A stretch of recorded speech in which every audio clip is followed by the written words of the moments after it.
Nunca pensé que mi matrimonio de 8 años terminaría con 3 bofetadas en la sala de nuestra casa en Polanco. Ese martes por la tarde, cuando llegué del trabajo en la boutique de mi hermana, encontré a Ricardo hablando por teléfono en voz baja. Su actitud era diferente, nerviosa. Cuando colgó, le pregunté quién era, y su respuesta me partió el alma. Era Sofía. Necesitaba hablar conmigo sobre algo importante. Sofía era su secretaria, una mujer joven de 28 años que siempre me había parecido demasiado cariñosa con mi esposo. «¿Desde cuándo tu secretaria te llama a casa a las 9 de la noche, Ricardo?», le pregunté, sintiendo cómo el corazón se me aceleraba. Él se puso defensivo inmediatamente, gritándome que yo era una celosa insoportable, que siempre estaba inventando problemas donde no los había. Pero yo había visto las señales durante meses. Llegaba tarde del trabajo, cambió la contraseña de su celular, compraba ropa nueva constantemente. Esa noche decidí revisar su teléfono cuando se durmió. Lo que encontré me destruyó por completo. Mensajes de amor, fotos íntimas, planes para irse juntos de viaje a Cancún el próximo mes. Mi mundo se derrumbó en segundos. Los 8 años de matrimonio, los planes de tener hijos, todo era una mentira. Ricardo llevaba 6 meses engañándome con Sofía. Al día siguiente lo confronté con las pruebas. Le mostré las capturas de pantalla que había tomado de los mensajes. En lugar de pedirme perdón o explicarme, se enfureció como nunca lo había visto. «¿Cómo te atreves a revisar mi teléfono?», me gritó. «Eres una loca obsesiva». Y entonces pasó. La primera bofetada me dejó el oído zumbando. La segunda me hizo tambalear. La tercera me tiró al suelo. Mientras yo lloraba en el piso de mármol de nuestra sala, él me gritaba que todo era culpa mía, que yo lo había orillado a buscar cariño en otra parte porque era una esposa fría y aburrida.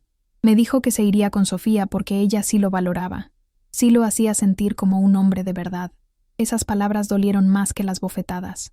Cuando se fue esa noche, me quedé sola en nuestra casa de 4 habitaciones, rodeada de recuerdos de lo que creí que era un matrimonio feliz. Las fotos de nuestra boda en Cuernavaca, los souvenirs de nuestros viajes juntos, todo me recordaba la mentira en la que había vivido. Esa madrugada, con el rostro hinchado y el alma destrozada, tomé la decisión que cambiaría mi vida para siempre. Me divorciaría y reconstruiría mi existencia desde cero. La mañana siguiente desperté con la cara hinchada y moretones en el brazo donde Ricardo me había agarrado. Mientras me miraba en el espejo del baño, no reconocí a la mujer que me devolvía la mirada.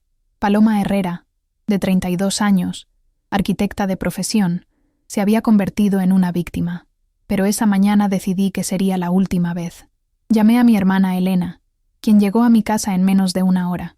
Cuando me vio, se puso a llorar. «Paloma, ¿qué te hizo ese desgraciado?», me preguntó mientras me abrazaba. Le conté todo, la infidelidad, las mentiras, las bofetadas. Elena, que siempre había desconfiado de Ricardo, me dijo las palabras que necesitaba escuchar. «Te vas a ir de esta casa ahora mismo, y nunca más vas a permitir que alguien te trate así». Esa misma tarde, fui con el licenciado Morales, un abogado especialista en divorcios que me recomendó Elena. Cuando le mostré las fotos de mis moretones y las capturas de pantalla de los mensajes de Ricardo con su amante, me aseguró que tendría un caso sólido. «Señora Herrera, usted tiene derecho a la mitad de los bienes gananciales, además de una compensación por violencia intrafamiliar», me explicó, mientras tomaba notas en su libreta. Ricardo tenía una empresa de consultoría que había crecido mucho en los últimos años. Habíamos comprado la casa, 2 coches, y teníamos inversiones conjuntas. Nunca me había interesado el dinero, pero ahora entendía que sería mi herramienta para la independencia. El licenciado me aconsejó que documentara todo: los gastos de la casa, las cuentas bancarias, los ingresos de Ricardo. Esa semana me mudé temporalmente al departamento de Elena en la Roma Norte. Era pequeño pero acogedor, lleno de plantas y libros de arquitectura. Mi hermana, que trabajaba como diseñadora gráfica independiente, me dio el espacio y el apoyo emocional que necesitaba. «Vas a salir adelante, Paloma. Eres más fuerte de lo que crees», me decía mientras tomábamos café en las mañanas. Durante esos primeros días lloré mucho, no solo por Ricardo, sino por la mujer en la que me había convertido. ¿Cómo había permitido que alguien me tratara así? ¿Por qué había ignorado las señales de alarma durante tanto tiempo? Mi autoestima estaba por los suelos, pero poco a poco comencé a recordar quién era antes de casarme. Había sido una estudiante brillante en la Facultad de Arquitectura de la UNAM. Tenía sueños de diseñar casas sustentables, de crear espacios que mejoraran la vida de las personas. Durante mi matrimonio había trabajado en proyectos pequeños, siempre priorizando la carrera de Ricardo sobre la mía.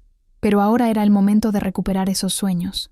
Una noche, mientras Elena dormía, me quedé despierta mirando por la ventana hacia las luces de la ciudad. Ciudad de México, con sus casi 9 millones de habitantes, sus contrastes, sus oportunidades infinitas. Pensé en todas las mujeres que como yo habían tenido que empezar de nuevo. Si ellas pudieron, yo también podría. El proceso de divorcio fue más complicado de lo que imaginé. Ricardo contrató al mejor abogado de la ciudad y comenzó una guerra legal para quedarse con todo. Negaba la violencia, decía que los moretones eran inventados, que los mensajes con Sofía eran solo conversaciones de trabajo mal interpretadas. Pero yo tenía pruebas y, más importante, tenía determinación. Durante esos meses difíciles, decidí enfocarme en reconstruir mi carrera profesional. Había trabajado durante años en proyectos pequeños, pero ahora necesitaba algo más grande, más ambicioso. Comencé a buscar empleo en las mejores firmas de arquitectura de la ciudad. Actualicé mi portafolio, tomé cursos en línea sobre nuevas tecnologías de construcción sustentable y comencé a hacer networking en eventos profesionales. Fue en uno de esos eventos, en el Hotel Four Seasons, donde conocí a Alejandro Mendoza.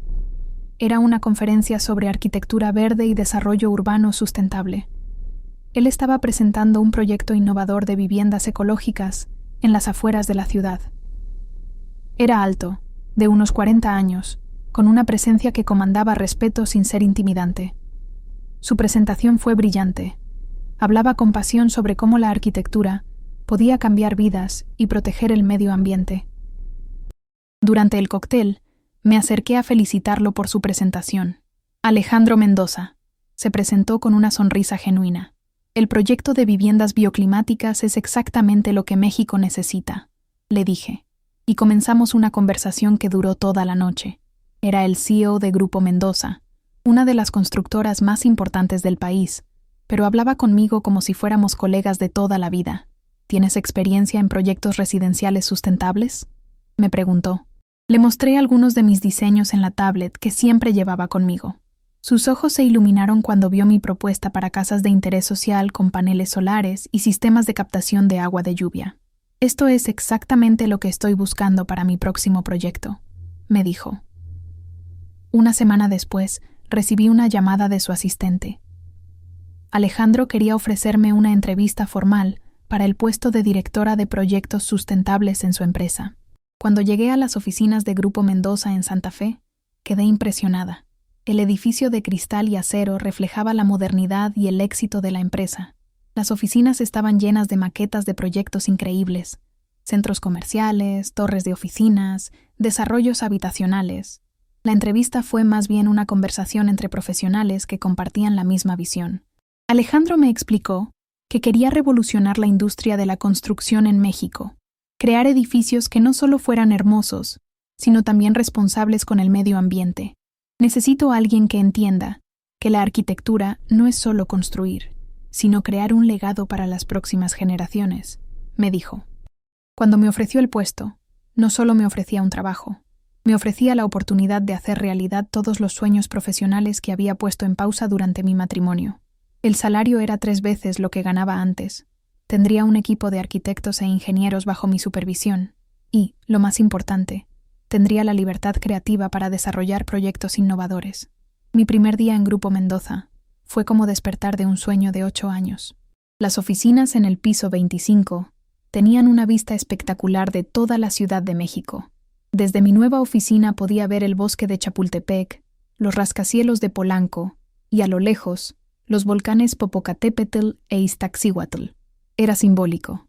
Estaba literalmente viendo mi nueva vida desde las alturas. Alejandro me presentó al equipo como la nueva directora de proyectos sustentables. Había arquitectos jóvenes recién egresados de las mejores universidades, ingenieros con experiencia internacional y diseñadores creativos que compartían mi pasión por la construcción responsable. Paloma va a liderar nuestra nueva división verde, anunció en la junta directiva. Su visión es exactamente lo que necesitamos para los próximos 10 años. Mi primer proyecto fue diseñar un conjunto residencial de 200 viviendas en Querétaro, completamente sustentable. Cada casa tendría paneles solares, sistemas de recolección de agua pluvial, jardines verticales y materiales de construcción reciclados. Era el tipo de proyecto con el que siempre había soñado. Trabajé días y noches, vertiendo toda mi creatividad y conocimiento en cada detalle. Durante esos primeros meses, Alejandro y yo trabajamos muy de cerca. Él revisaba personalmente cada plano, cada propuesta, cada innovación que mi equipo desarrollaba. Me di cuenta de que no era solo un empresario exitoso, sino un visionario genuino que realmente creía en cambiar la forma en que se construía en México. Nuestras juntas de trabajo se extendían hasta muy tarde, discutiendo sobre materiales, tecnologías y el impacto social de nuestros proyectos. Paloma, tu trabajo está superando todas mis expectativas, me dijo una noche, mientras revisábamos las últimas modificaciones al proyecto de Querétaro. Nunca había visto diseños tan innovadores y al mismo tiempo tan prácticos. Sus palabras me llenaron de orgullo. Hacía años que no me sentía valorada profesionalmente. Mientras mi carrera florecía, el divorcio con Ricardo seguía su curso. Su abogado intentaba alargar el proceso, pero las pruebas en mi contra eran contundentes. Las fotografías de mis moretones, los mensajes con su amante y el testimonio de mi hermana Elena fueron suficientes para que el juez fallara a mi favor. Obtuve el 50% de los bienes gananciales, incluyendo la casa de Polanco que decidí vender inmediatamente. Con el dinero de la venta compré un departamento precioso en la Roma Norte, cerca del de Elena. Era un edificio art deco restaurado con techos altos, ventanales enormes y una terraza con vista a los frondosos árboles de la colonia. Contraté a un diseñador de interiores para decorarlo con un estilo minimalista pero cálido. Quería que fuera mi santuario, un espacio que reflejara la nueva mujer en la que me estaba convirtiendo. Los fines de semana los dedicaba a redescubrir la Ciudad de México. Visitaba museos que no había pisado en años, probaba restaurantes nuevos en la Condesa, caminaba por los mercados de Coyoacán. Me di cuenta de que durante mi matrimonio había vivido en una burbuja, limitándome a la rutina de casa-trabajo-casa que Ricardo había impuesto. Una tarde, mientras tomaba un café en un café de especialidad en la Roma, recibí una videollamada de mi prima Carla, que vivía en Los Ángeles. «Paloma, te ves radiante», me dijo. «Se nota que estás feliz». Y tenía razón. Por primera vez en muchos años, me sentía plena, realizada, dueña de mi propio destino. Habían pasado 6 meses desde que empecé a trabajar en Grupo Mendoza, cuando me di cuenta de que algo había cambiado en mi relación con Alejandro. Ya no eran solo juntas de trabajo. Nuestras conversaciones se habían vuelto más personales, más íntimas. Él me contaba sobre su divorcio 5 años atrás, sobre lo difícil que había sido criar solo a su hija adolescente, sobre sus sueños de expandir la empresa a nivel internacional. «¿Sabes qué es lo que más admiro de ti, Paloma?», me preguntó una tarde mientras caminábamos por la terraza de las oficinas. «Tu capacidad de reinventarte. Llegaste aquí herida, pero con una determinación que pocas personas tienen». Sus palabras me conmovieron profundamente. Hacía tanto tiempo que nadie me veía realmente, que nadie valoraba mi fortaleza.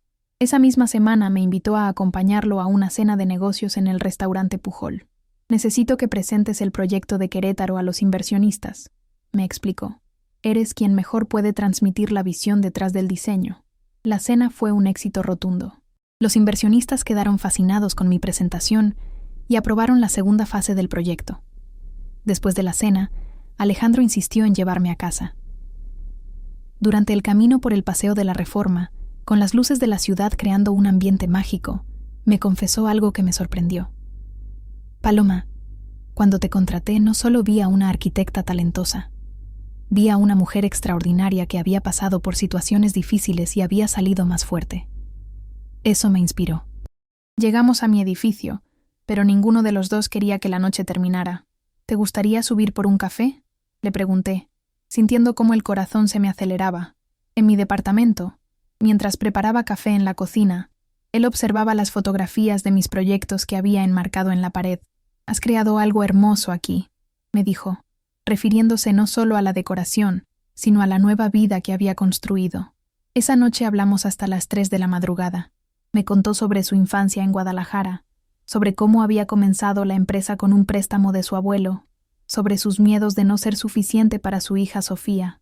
Yo le conté sobre mi matrimonio, sobre las bofetadas, sobre el proceso doloroso de reconstruirme como persona y profesional. «No puedo creer que alguien te haya tratado así», me dijo, tomando mi mano entre las suyas. «Eres una mujer increíble, Paloma, inteligente, talentosa, fuerte y hermosa». Cuando me besó por primera vez, sentí que mi corazón volvía a latir después de meses de estar dormido. Era un beso lleno de respeto, de admiración, completamente diferente a todo lo que había conocido. Los siguientes meses fueron como vivir en una película romántica. Alejandro me llevaba a restaurantes exclusivos en Las Lomas, a conciertos en el Palacio de Bellas Artes, a viajes de fin de semana a Valle de Bravo. Pero lo que más me gustaba eran las noches tranquilas en mi departamento, cocinando juntos, hablando de nuestros proyectos, planificando el futuro de la empresa y poco a poco, planificando nuestro futuro juntos. Un domingo por la mañana, mientras desayunábamos en la terraza de mi departamento, me propuso algo que cambiaría nuestras vidas. «Paloma, quiero que seas mi socia en la empresa, no solo en los proyectos sustentables, sino en todo Grupo Mendoza». Era más que una propuesta de negocios, era una propuesta de vida. Ese día entendí que el amor verdadero no solo se trata de romance, sino de respeto, admiración y compartir sueños.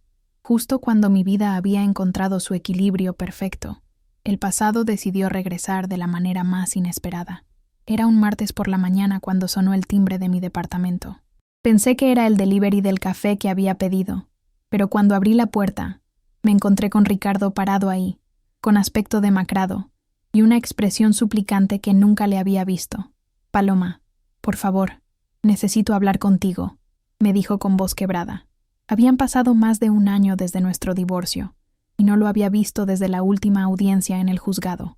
Se veía terrible, había perdido peso, tenía ojeras profundas, y su ropa arrugada indicaba que no se estaba cuidando. Mi primer instinto fue cerrarle la puerta en la cara, pero la curiosidad pudo más. «Tienes 5 minutos, Ricardo», le dije, manteniéndome firme en la puerta sin invitarlo a pasar. Sus palabras fueron como dagas. Sofía lo había dejado. Se había llevado dinero de la empresa. Su negocio estaba en bancarrota. Todo se desmoronó después de que te fuiste, Paloma. Me di cuenta de que tú eras lo único real en mi vida. Me contó que Sofía nunca lo había amado, que solo había estado con él por el dinero y las oportunidades que le daba. Cuando la empresa comenzó a tener problemas financieros, ella desapareció llevándose los ahorros que tenían juntos. Era una cazafortunas, Paloma.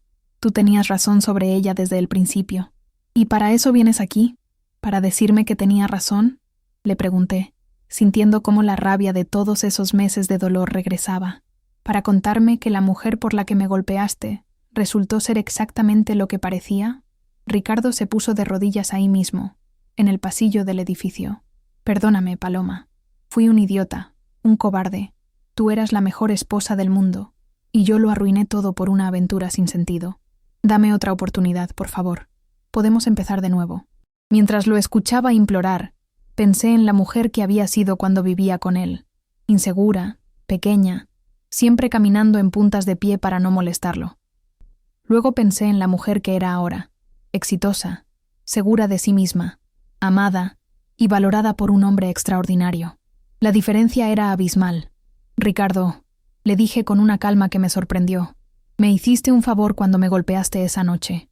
Me despertaste de una vida mediocre junto a un hombre mediocre. Hoy soy directora de una de las empresas de construcción más importantes del país. Vivo en el departamento de mis sueños y estoy enamorada de un hombre que me valora y me respeta». Vi cómo su rostro se desencajaba mientras yo continuaba. «Nunca te perdonaré las bofetadas, pero te agradezco que me hayas liberado de una vida sin futuro contigo. No quiero volver a verte nunca más». Cerré la puerta y me quedé recargada contra ella, temblando no de miedo, sino de liberación. Acababa de cerrar definitivamente el capítulo más doloroso de mi vida. Esa noche, cuando le conté a Alejandro sobre la visita de Ricardo, me abrazó y me dijo: «Estoy orgulloso de cómo manejaste la situación. La mujer de la que me enamoré es fuerte, digna y sabe perfectamente lo que vale». Sus palabras fueron el bálsamo perfecto para cerrar esas heridas que creía ya sanadas. 6 meses después de la patética visita de Ricardo, mi vida había alcanzado una plenitud que jamás imaginé posible. El proyecto de Querétaro había sido un éxito rotundo, y había ganado el Premio Nacional de Arquitectura Sustentable. Grupo Mendoza se había posicionado como líder en construcción ecológica, y yo me había convertido en una figura respetada en el sector. Pero lo más hermoso no eran los logros profesionales, sino la relación que había construido con Alejandro. Era un amor maduro, basado en el respeto mutuo, la admiración y la complicidad. Él me había enseñado que una pareja debe ser un equipo, dos personas que se impulsan mutuamente hacia sus mejores versiones. Una tarde de diciembre, mientras revisábamos los planos de nuestro nuevo proyecto en Playa del Carmen, Alejandro me sorprendió con algo completamente inesperado. «Paloma, hay algo que quiero mostrarte», me dijo, sacando una pequeña caja de terciopelo azul marino de su escritorio. Mi corazón comenzó a latir aceleradamente. «Cuando te conocí, no solo encontré a la mejor arquitecta del país», me dijo, tomando mis manos. «Encontré a la mujer de mi vida, alguien que me demuestra todos los días que el amor verdadero existe, que las segundas oportunidades valen la pena y que juntos podemos construir algo hermoso y duradero». Cuando abrió la caja, vi el anillo más hermoso que había visto en mi vida, un diamante solitario engarzado en oro blanco, elegante y perfecto. «Paloma Herrera, ¿quieres ser mi esposa y mi socia de vida para siempre?». Su propuesta no solo era romántica, era el reconocimiento de todo lo que habíamos construido juntos.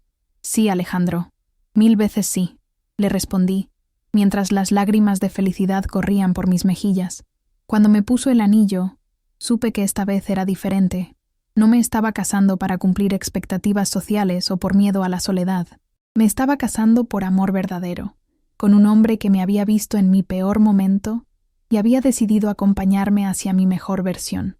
Nuestra boda fue una celebración íntima en una hacienda en San Miguel de Allende, rodeado solo de familia cercana y amigos queridos. Elena fue mi madrina y no paró de llorar de emoción durante toda la ceremonia. «Te mereces toda esta felicidad y más», me susurró mientras me arreglaba el vestido antes de caminar hacia el altar. Cuando el juez nos declaró marido y mujer, y Alejandro me besó frente a todos nuestros seres queridos, pensé en el camino que había recorrido. Desde aquella noche terrible de las 3 bofetadas, hasta este momento de pura felicidad, había pasado por una transformación completa. Había aprendido a valorarme, a luchar por mis sueños y a reconocer el amor verdadero cuando llegó a mi vida. Hoy, 2 años después de nuestra boda, tengo la vida que siempre soñé, pero nunca me atreví a pedir. Dirijo la división de arquitectura sustentable más exitosa del país. Vivo en una casa hermosa en Las Lomas que diseñé yo misma, y estoy casada con un hombre que me ama, me respeta y me impulsa a ser mejor cada día. Pronto seremos padres de una niña que llevará el apellido de un hombre que sabe valorar a las mujeres. Cuando pienso en Ricardo, ya no siento dolor ni rabia. Solo agradecimiento por haberme liberado de una vida pequeña para permitirme construir una vida extraordinaria. Las 3 bofetadas que creí que me destruirían fueron en realidad el empujón que necesitaba para encontrar mi verdadero destino. A veces, los finales más dolorosos son en realidad los comienzos más hermosos. Cada mañana cuando me despierto en nuestra casa de Las Lomas, con Alejandro a mi lado y sintiendo los movimientos de nuestra hija en mi vientre, me doy cuenta de que soy la prueba viviente de que las mujeres podemos reinventarnos completamente. Que no tenemos que conformarnos con migajas de amor, con hombres que nos menosprecian o nos lastiman. Merecemos ser valoradas, respetadas y amadas de verdad. Mi historia no es solo mía, es la historia de millones de mujeres que han tenido que encontrar su fuerza en el momento más oscuro. Mujeres que han descubierto que su valor no depende de un hombre, sino de su propia determinación de ser felices. Si yo pude salir de esa casa en Polanco, llorando en el piso después de 3 bofetadas, para convertirme en la mujer exitosa y plena que soy hoy, cualquier mujer puede hacerlo. Porque al final, las bofetadas de Ricardo no me destruyeron. Me despertaron. Me enseñaron que merecía mucho más de lo que estaba recibiendo. Y gracias a esa dolorosa lección, hoy tengo todo lo que siempre soñé. Una carrera brillante, un amor verdadero, y la certeza absoluta de que nunca más permitiré que alguien me haga sentir menos de lo que valgo. Esa es mi victoria. Esa es nuestra victoria.